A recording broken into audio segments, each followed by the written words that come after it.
Alright guys, welcome back. We have another question from the third chapter of Dynamics by Meriam, and we have this 120-gram slider that has a speed of 1.4 meter per second as it passes point A of the smooth guide, which lies in a horizontal plane. We need to determine the magnitude R of the force which the guide exerts on the slider in the A part just before it passes point A of the guide and B as it passes point B. So basically we have this slide that is passing point A, and after that is gonna get into this circular path, and basically we have to figure out the force R that is applying at each of these 2 points. So there are differences between these 2 points. Let's start with the point A. So we're gonna have this slider somewhere in here, and as always we're gonna start with the free body diagram. Obviously we have the weight of this slider, which we know is, let's just show this way, W, which is mass times the acceleration of gravity. We know the slider has 120-gram mass, so if we want to find it in kilograms, it's going to be 120 divided by 1000, or 0.12, times G, which is 9.81 meter per, so our G is 9.81 meter per second squared, and that's going to give us the force in Newton. So that's the force that is applying from the weight. Obviously, the guide is going to exert the force in that direction as well. We can call that force R because that's what the questioning telling us. And that's pretty much all the forces that we have. So if we use the Newton's law, sum of all forces is equal to mass times acceleration. And now we are talking about this direction. We can actually call that direction maybe y. So sum of all forces in y, mass times acceleration in y. And we can see that we don't have any movement in y direction, which means the acceleration is 0. And if that's 0, this is going to be 0 as well. So basically, for sum of all forces, we have ry minus 0.12 times 9.81 equals 0.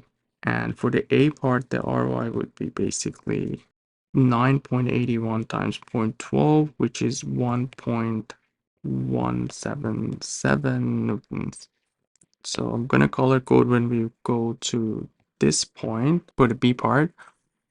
So what's going to happen at the B part, again, we need to draw the free body diagram. We're going to have the weight. We're going to have the same ry that we found in the previous part, 1.177 newton. And on top of that, we have the force from this circular path, which is going to be in this direction, or the normal force. We can show it with Rn, and we can call that axis, actually this axis, we can call it N.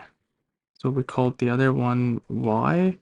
So now we have sum of all forces in that direction, which we called it N, times mass acceleration or normal acceleration. In here, we know our AN from our formulas. It's going to be V squared over rho, where rho is the radius. The only force that we have in this direction is actually Rn, which is what we need to figure out. So that's going to be the only force that we have. It's going to be mass times acceleration V squared over rho. So the mass, we already have it.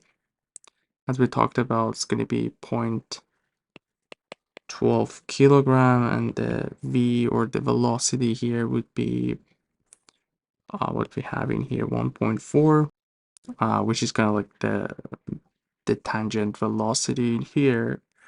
So 1.4 squared over, and rho is the radius of the circular path, 200 millimeter, or 0.2 meter. Just to keep in mind that you need to be consistent with the units. And yeah, that's going to be our Rn. Let's see what we get. Basically 0.12 times 1.4 squared divided by 0.2. And this is going to be 1.176 Newton. And because we are looking for the resultant, we have Rn, we also have Ry at that 0.2, which was the same as what we found in the previous part. So the total force would be the square root of Ry squared plus Rn squared, which is going to be square root of 1.176 squared plus 1.177 squared. So yeah, that's going to be 1.663 newtons as for the answer. And the B part, where we have the force both from the circular path and the weight. Hope everything was clear. Let me know if you guys have any questions. You guys take care. I'll see you in the next video. Have a good one.